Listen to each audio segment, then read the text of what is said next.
Let's face it, the exposure triangle doesn't work.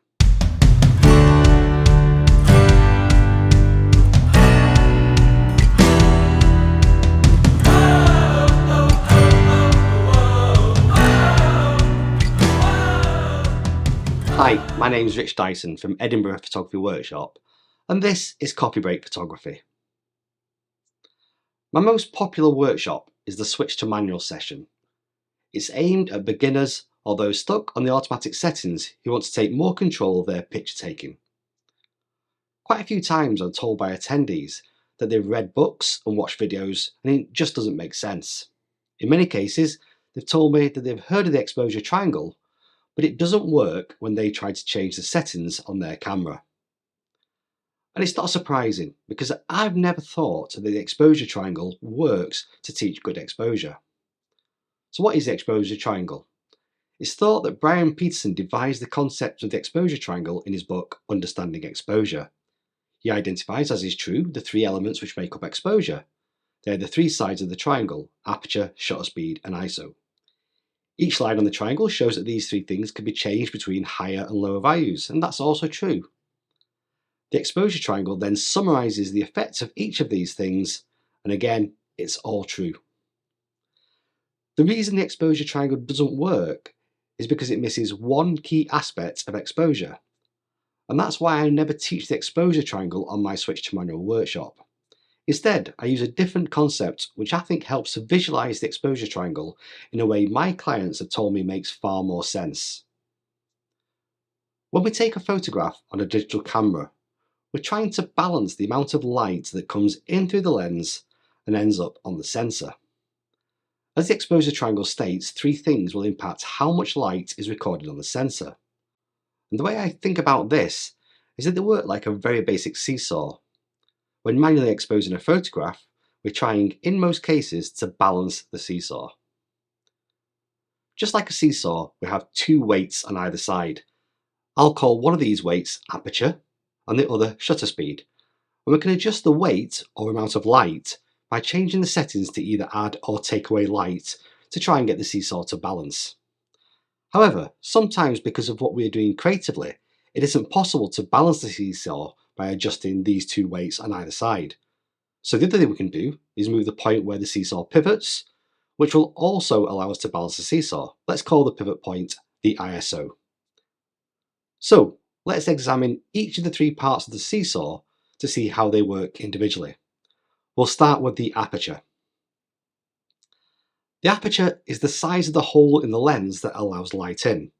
When the hole is big, we call it a large aperture or a wide aperture. Make the hole smaller and it becomes a small aperture. Photographers describe the hole size using something called an F number.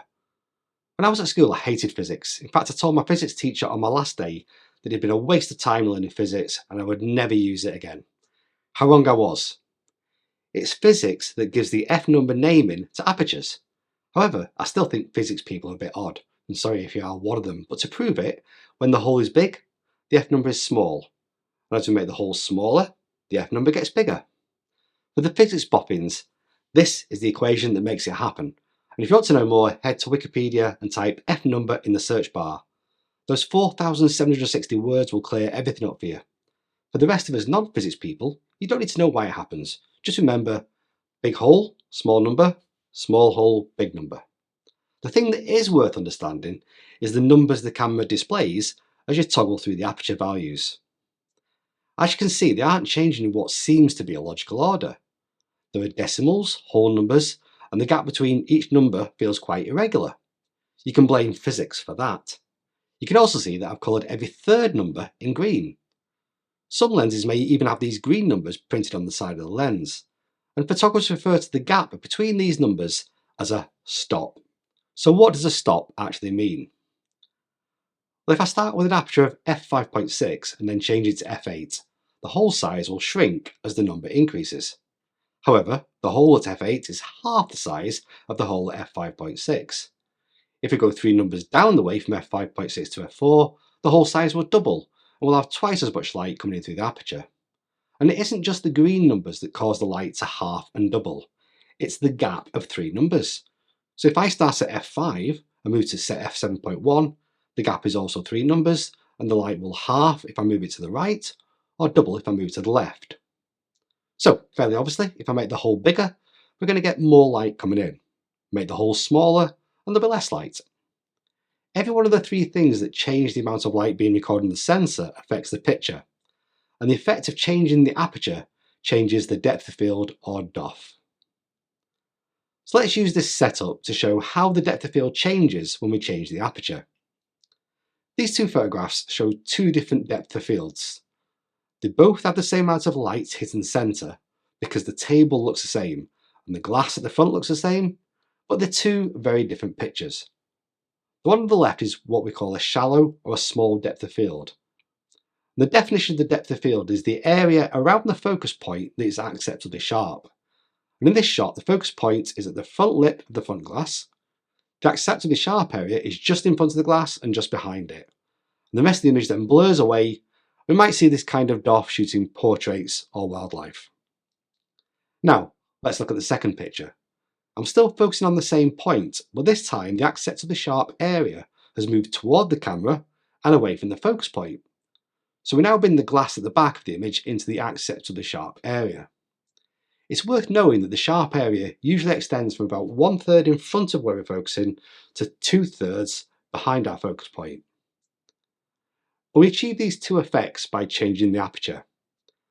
To get a small depth of field, we're going to use a small f-number aperture. Therefore, a big depth of field uses a big f-number aperture. Remember, this is the number describing the size of the hole and not the actual hole itself. So a big f-number equals a big depth of field, a small f-number means a small depth of field. Now let's think about light. In the picture on the left, we have a big hole letting lots of light in. We've had to change the aperture to make the hole smaller to get the second shot. If we took the shot after adjusting the aperture, the second photo would almost be pitch black.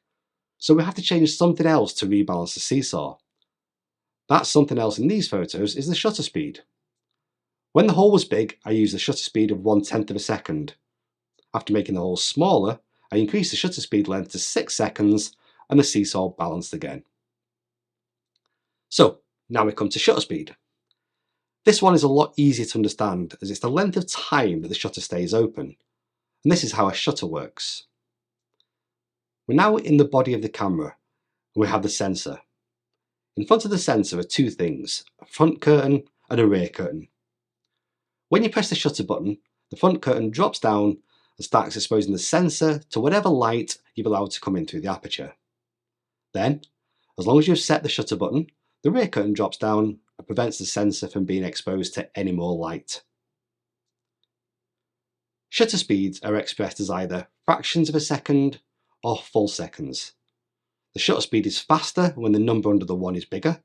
So for example, 1/4,000th of a second is faster than 1/400th. Shutter speeds then go slower and slower until they become full seconds and usually finish around 30 or 60 seconds. And as we've seen, the faster the shutter speed is, the less light comes in. And as we slow the shutter speed down, it increases the amount of light being recorded. Just like there was an effect on the picture by changing the aperture, there's also an effect of changing the shutter speed, which is motion. So let's go back to the glasses. We've got 2 shots again with the same amount of light hitting the sensor. This time I've decided that I want a small depth of field in the image. You'll remember that a small depth of field needs a small f-number, and I've set it to f3.5. The picture on the left is a slowish shutter speed, 0.4 seconds. The picture on the right is a faster shutter speed of 1/125th of a second. And because the right-hand shot is faster, it's freezing motion. You can see all the bubbles in the glass. There are waves on the top of the glass where the water's being poured in. The picture on the left shows the shutter speed blurry motion. These lines in the glass are the movement of bubbles over nearly half a second. The waves at the top of the glass look almost flat, and they were moving exactly the same as the shot on the right, but they've been blurred to where gravity pushes it, which is the water straight down. Now, let's think about the light again. The shot on the left has a balanced seesaw. To take the shot on the right, we need to make the shutter speed faster, which will reduce the amount of light. If we took the shot at that point, it would again look almost dark. Last time, we changed the other weight on the seesaw. However, This time we've decided that we're going to keep the depth of field the same, so we can't change that to balance the seesaw. Instead, we're going to move the pivot point, the ISO. When there was lots of light coming in through the shutter speed, I could use an ISO of 100. When I reduced the light through the shutter speed, I increased the ISO value to 1250 and the seesaw balanced again. Before we look at ISO, let's look at the values we see when changing the shutter speed. My fastest shutter speed is 1/8000th. And if I change it by 3 values, it becomes 1/4000th. 3 more, and it becomes 1/2000th. Every third number either halves or doubles the amount of light coming in. Again, a stop of light. So this brings us to the final element, ISO. The first thing to get over is the name ISO, which has nothing to do with photography. ISO stands for International Standards Organization, and is the international organisation that defines how stuff is measured. If you remember buying film in the old days, it would have had an ASA rating. ASA stood for American Standards Association, the American precursor to ISO, so the name has never had anything to do with photography. So let's see how ISO actually works. For all the keyboard warriors, I'll caution this is a very simplified version to try to make the explanation easier to understand for beginners. Our sensors are made up of lots of tiny individual sensors. We call these individual sensors pixels. At a very high level, the pixel's job is to record light hitting it, and light's either red, green or blue.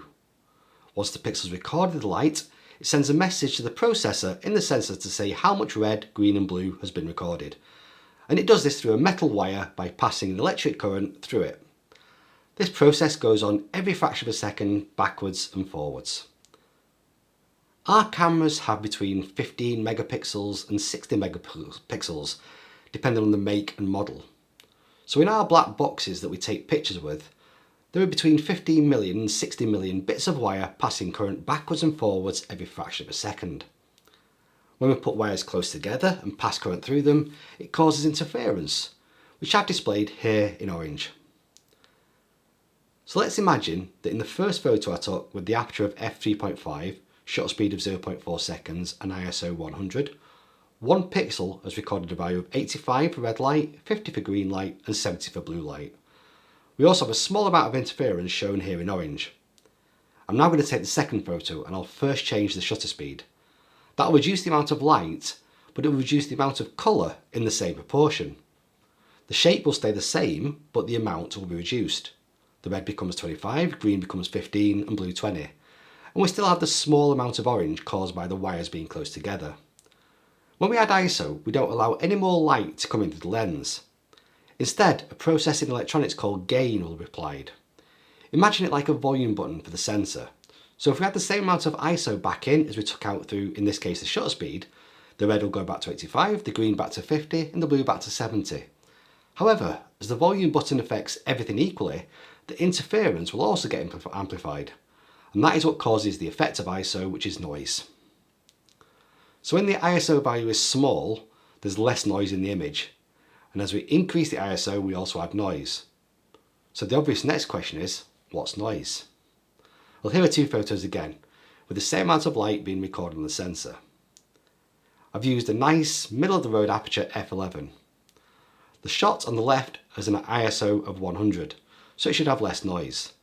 The one on the right has an ISO of 25,600 and should have much more noise. I balance the exposure by changing the shutter speed.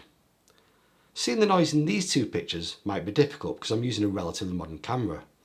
However, if I show you a small crop of the two images, you can see the noise, particularly here in the darker areas. The ISO values on my camera change like this.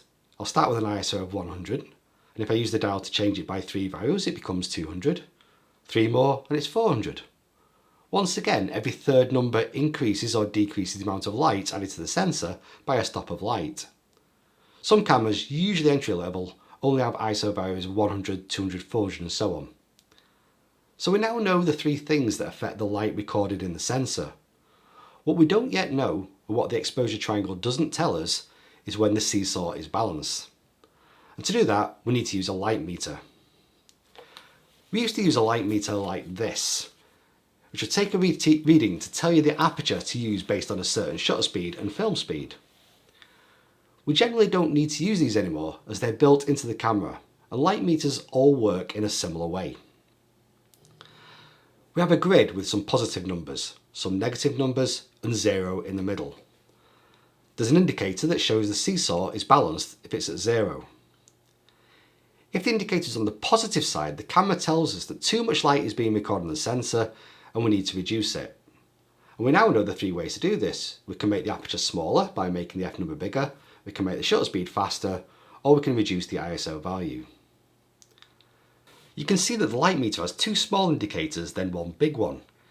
Each of these indicators represents 1 click on your camera settings, and 3 clicks are 1 stop. So in this example, the light meter is showing it is 1 stop overexpose. And that means you could change the aperture by 3 clicks, the shutter speed by 3 clicks, or the ISO by 3 clicks, and it'll move to 0. If the indicator is negative, the camera's saying that there isn't enough light coming in. And we can fix this by making the aperture bigger by using a smaller f number, slowing the shutter speed down, or increasing the ISO. By using the seesaw, this more visual representation of the exposure triangle makes things easier to understand. The aperture changes the depth of field. The smaller the f number, the smaller the depth of field. A bigger f number gives a bigger depth of field. But it's the reverse in terms of light. A small number is more light, and a big number is less light. Shutter speed is all about motion. A faster shutter speed freezes motion and reduces the light. Slow shutter speeds blur motion and increase light. And if you can't get these 2 things to balance with what we're trying to do creatively, we can increase the ISO, but this will add noise. On my switch to manual workshops here in Edinburgh, I discuss exposure and some other principles, and I also show you the 6 repeatable steps that help you get great photos every time. If you're interested in attending, you can book by using this QR code. If you've enjoyed this video, it would be great if you could like it and share by clicking on the thumbs up button below the video. That way, a few more people get to see it. You can also subscribe to the channel by clicking on this button here. I send out a monthly newsletter to my subscribers with news about photography as well as exclusive offers.